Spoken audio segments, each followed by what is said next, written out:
कोई भी एग्ज़ाम हो जिसमें अगर इस टॉपिक से प्रश्न पूछा जा रहा है तो इसके बाहर ना हो। भूमिका को बनाएंगे, उसके बाद शुरू करेंगे टॉपिक। खुद से रीडिंग लगा लीजिए ताकि दिमाग में चीज़ें क्लियर रहें। पंचवर्षीय योजना। आज के इस वीडियो में हम पंचवर्षीय योजना को एकदम अच्छे से डिस्कस करेंगे ताकि हमारा कोई भी एग्ज़ाम हो जिसमें अगर इस टॉपिक से प्रश्न पूछा जा रहा है तो इसके बाहर ना हो। तो ये वीडियो थोड़ा डीप होने वाला है और सभी एग्ज़ाम को ध्यान में रख के बनाया जाने वाला है।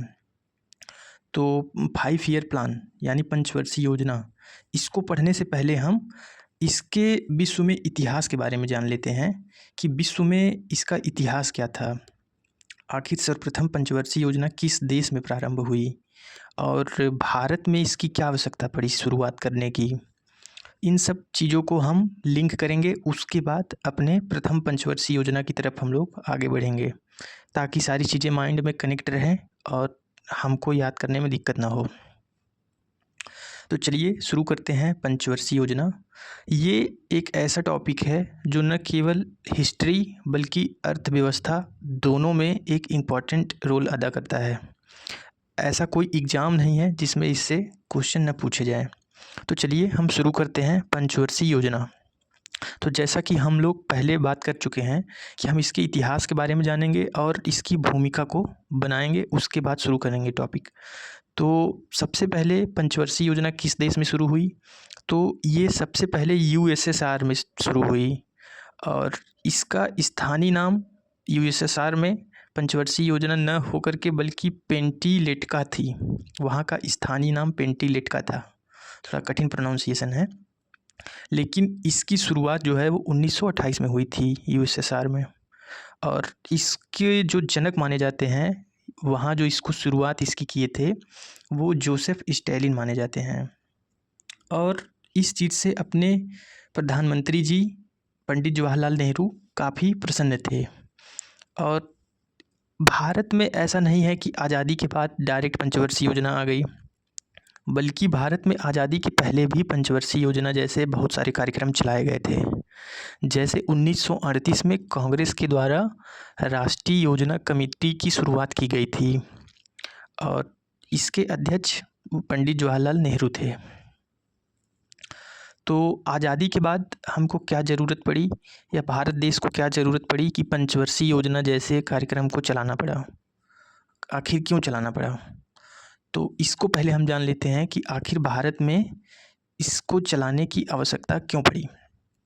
आज़ादी के समय अंग्रेज भारतीय अर्थव्यवस्था को पूरी तरह खोखला कर दिए थे और कृषि पिछड़ी हुई थी। उद्योग हमारे यहाँ नाम मात्र का था और कुछ ऐसे क्षेत्र थे जूट और कपास के जो कि बंटवारे के बाद पाकिस्तान में चले गए थे और जिससे खाद्यान्न संकट भी देश में आ गया था। भारत ने इन सारी चुनौतियों से निपटने के लिए गरीबी, भूखमरी और खाद्यान्न समस्या, इन सब से निपटने के लिए भारत में पंचवर्षीय योजना का रास्ता चुना और जो कि बहुत सफल भी हुई। एक 2 योजना को छोड़ दिया जाए तो बाकी जितना हम लोग लक्ष्य रखे थे उससे अच्छा प्राप्त किए हैं। तो अब ये भूमिका हमारी हो गई, तो आगे हम प्रथम पंचवर्षीय योजना के बारे में पढ़ेंगे एकदम अच्छे से। और उसके पहले हम कुछ क्वेश्चन को देख लेंगे कि एग्ज़ाम में कैसे क्वेश्चन पूछे जाते हैं। इन प्रश्नों की आप एक बार खुद से रीडिंग लगा लीजिए ताकि दिमाग में चीज़ें क्लियर रहें। आगे वही बात यहाँ है मटेरियल में। भारत में आज़ादी के बाद आर्थिक बर्बादी को रोकने, गरीबी मिटाने और देश को आत्मनिर्भर बनाने के लिए पंचवर्षीय योजना लागू की गई। ब्रिटिश शासन के कारण देश की अर्थव्यवस्था पूरी तरह ध्वस्त हो चुकी थी। इसे एक सुनियोजित दिशा देने के लिए 1950 में योजना आयोग का गठन हुआ और 1951 में पहली बार पंचवर्षीय योजना की शुरुआत की गई।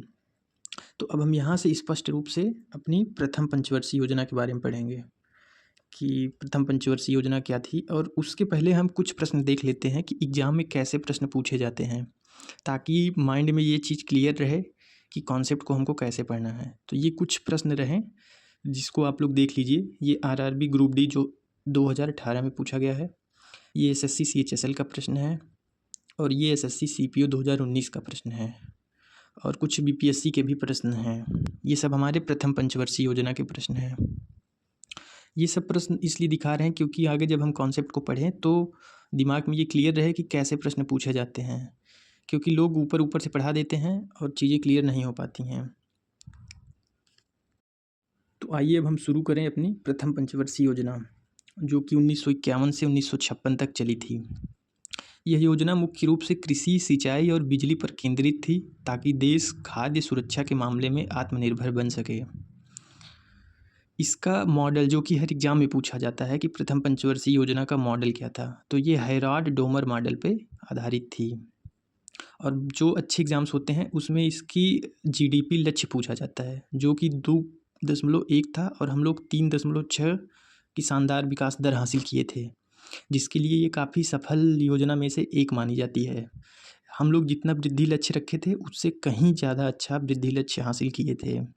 काफ़ी इंपॉर्टेंट क्वेश्चन है ये, आप लोग इसको याद रखिएगा, इस डेटा को, ये इंपॉर्टेंट डेटा है। अब बात करते हैं योजना के मुख्य उद्देश्य के बारे में। कृषि और सिंचाई परियोजना। कृषि को बढ़ावा देने के लिए सिंचाई व्यवस्था को मजबूत करना जरूरी था। इसी योजना के तहत भारत की कई ऐतिहासिक बहुउद्देशीय नदी घाटी परियोजना शुरू की गई। भाखड़ा नागल बांध परियोजना सतलज नदी पर पंजाब में शुरू किया गया। हीराकुंड बांध महानदी पर ओडिशा में शुरू किया गया और ये भारत का सबसे लंबा बांध है जिसको बाढ़ नियंत्रण और सिंचाई के लिए बनाया गया है। दामोदर घाटी परियोजना दामोदर नदी पर बना है, यह पश्चिम बंगाल और झारखंड में है। इसकी विशेषता ये है कि ये भारत की पहली बहुउद्देशीय परियोजना थी। अब बात करते हैं औद्योगिक और तकनीकी विकास। IIT की शुरुआत 1951 में देश के पहले भारतीय प्रौद्योगिकी संस्थान IIT खड़गपुर की स्थापना हुई, जो कि देश का पहला IIT था। नेक्स्ट, विश्वविद्यालय अनुदान आयोग UGC की स्थापना की गई उच्च शिक्षा को बढ़ावा देने और धन आवंटित करने के लिए। सार्वजनिक क्षेत्र के उद्योग में Chittaranjan locomotive works railway engine कारखाना था, ये इनके नाम से बना था। और सिंधरी उर्वरक फर्टिलाइज़र कारखाने की शुरुआत इसी के दौरान की गई थी और इस फर्टिलाइज़र की शुरुआत भी इसी पंचवर्षीय योजना में हुआ था। सामाजिक और स्वास्थ्य क्षेत्र में 1952 में ही सामुदायिक विकास कार्यक्रम की शुरुआत किया गया था। इसका उद्देश्य ग्रामीण क्षेत्रों का समग्र विकास करना था। ये भी काफ़ी इम्पोर्टेंट है, बहुत सारे एग्जाम में आ चुका है। तो ये था हमारा पंचवर्षीय योजना का इतिहास और प्रथम पंचवर्षीय योजना के बारे में। अगर आपको अच्छा लगा हो तो प्लीज़ लाइक करें और सब्सक्राइब करें। ऐसे ही और वीडियोज़ के लिए चैनल पे और भी प्लेलिस्ट हैं, एक बार विजिट ज़रूर करें। धन्यवाद। जय हिंद, जय भारत।